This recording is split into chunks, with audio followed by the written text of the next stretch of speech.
السلام علیکم میرے پیارے ناظرین، میں ہوں حافظ حکیم شبیر احمد۔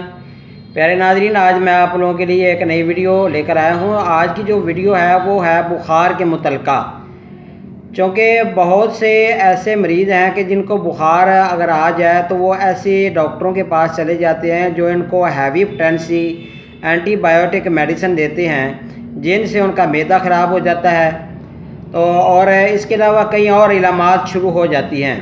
تو میں آج آپ کو دیسی علاج بتاؤں گا جو آپ گھر میں کر سکتے ہیں۔ یہ بچوں، بوڑھوں اور جوانوں، عورتوں اور مردوں سب کے لیے فائدہ مند ہے۔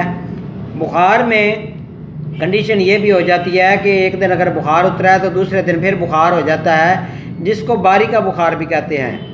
یہ جو آج کا نسخہ بتاؤں گا یہ کن کن مرض میں فائدہ دے گا، پہلے بات سن لیں کہ پہلی بات یہ ہے کہ باری کے بخار میں سر کا بھاری ہو جانا، چکر آ جانا بخار کی وجہ سے، بے چینی، گھبراہٹ، اور اس کے علاوہ اگر بخار آئے تو گلے میں بھی بہت زیادہ درد ہوتی ہے، کھانسی ہوتی ہے، لیس دار بلغم آتی ہے، اور کبھی کبھی تو بھوک نہ لگنے کی وجہ سے اگر کوئی ایسی چیز کھا بھی لے مریض تو وہ فوراً الٹی کر دیتا ہے۔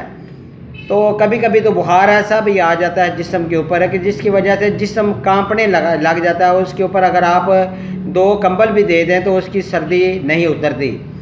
اور مزید یہ ہے کہ اکثر سردی ہونے کی وجہ سے جسم میں دردیں ہوتی ہیں، شدید درد ہوتی ہے، اور کبھی بخار تو رات کو جو ہے وہ ہو جاتا ہے، دن کے وقت اتر جاتا ہے، اور 4 یا 5 بجے کے بعد پھر بخار کی کیفیت جو ہے وہ تیز ہو جاتی ہے، کبھی قبض ہو جاتی ہے، پخانے جو ہیں وہ کبھی پتلے آتے ہیں، کبھی موٹے آتے ہیں، پیشاب کا رنگ جو ہے وہ سفید یا پیلا زرد ہو جاتا ہے، بو کم لگنے کی وجہ سے آواز بھی بیٹھ جاتی ہے کیونکہ کھانسی بھی ہوتی ہے، اور اس کے علاوہ گلا خراب، کئی لوگوں کو تو ٹونسل کا مسئلہ ہوتا ہے۔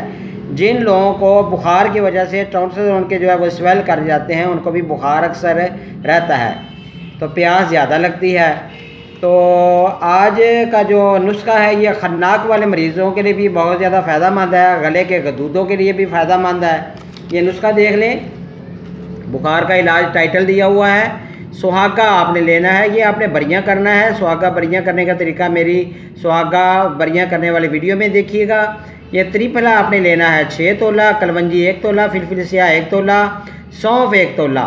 ان تمام چیزوں کا آپ نے صفوف بنا لینا ہے۔ تو یہ جب صفوف بن جائے تو آپ نے شہد ڈال کر اس کی جنگلی بیر کے برابر گولیاں بنا لینی ہیں۔ تو آپ نے 1 گولی صبح، 1 دوپہر، 1 رات کو مریض کو کھانے کو دیں، اور اس کے بعد یہ والا نیچے والا کہوا دیں۔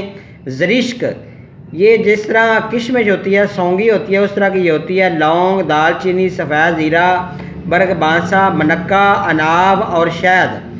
اور آپ نے یہ جو کہوا بنانا ہے، اس کے بنانے کا طریقہ یہ ہے کہ ایک مریض کے لیے میں آپ کو خوراک بتا دوں کہ زرشک آپ نے لینی ہے کم سے کم 10 دانے۔ یہ ہوتی ہے جس طرح سونگی ہوتی ہے یا کشمش ہوتی ہے، نرم نرم ہے، یہ کالی مرچوں جیسے یہ سائز ہوتا ہے۔ یہ زرشک کے 10 دانے، لونگ آپ نے لینے ہیں 2 عدد، دار چینی آپ نے لینی ہے 1 بالشت کے برابر آپ نے لینی ہے، دار چینی پوری لکڑی آپ نے لینی ہے، سفید زیرہ آدھا چمچ، برگ بانسا یہ بھی آپ نے تھوڑا سا لینا ہے، زیادہ نہیں لینا، اور منکا آپ نے لینے ہیں 3 دانے، اناب آپ نے لینے ہیں 6 دانے۔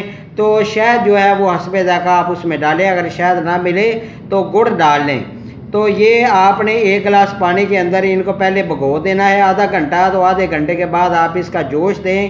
تو یہ جو اوپر والا نسخہ میں نے بتایا وہ 3 ٹائم آپ نے مریض کو دینا ہے، اس کے بعد یہ آپ 3 ٹائم مریض کو کہوا بھی دیں۔ اور اس کے علاوہ مریض کو اگر سردی ہو، سردی کی وجہ سے بخار ہو، تو مریض کو دیسی انڈا فرائی کر کے دیسی گھی میں بنا کر دیں۔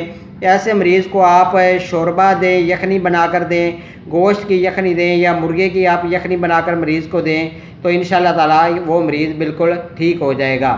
تو یہ تھا آج کا بخار کے بارے میں ٹاپک۔ تو محترم ناظرین، جن دوست احباب نے ابھی تک میرے چینل کو سبسکرائب نہیں کیا، ان سے گزارش ہے میرے چینل کو سبسکرائب کر لیں تاکہ جو بھی ویڈیو اپلوڈ کروں وہ آپ کو آسانی سے مل جائے۔ اور جن دوست احباب نے مجھ سے کوئی نسخہ منگوانا ہو، میرا دوا خانہ حافظ آباد میں ہے، میرا نمبر نوٹ کر لیں 0343416747 اللہ کی ذات کا بڑا کرم ہے، اللہ تعالیٰ نے مجھے بے شبہ جو ہے وہ تجربہ دیا ہوا ہے یہ جو نیچرلی میڈیسن کے متعلقہ۔ اگر آپ نے کوئی دیسی نسخہ منگوانا ہو تو آپ مجھ سے رابطہ کر سکتے ہیں۔ اللہ آپ کا حامی و ناصر ہو۔ اللہ حافظ پیارے ناظرین۔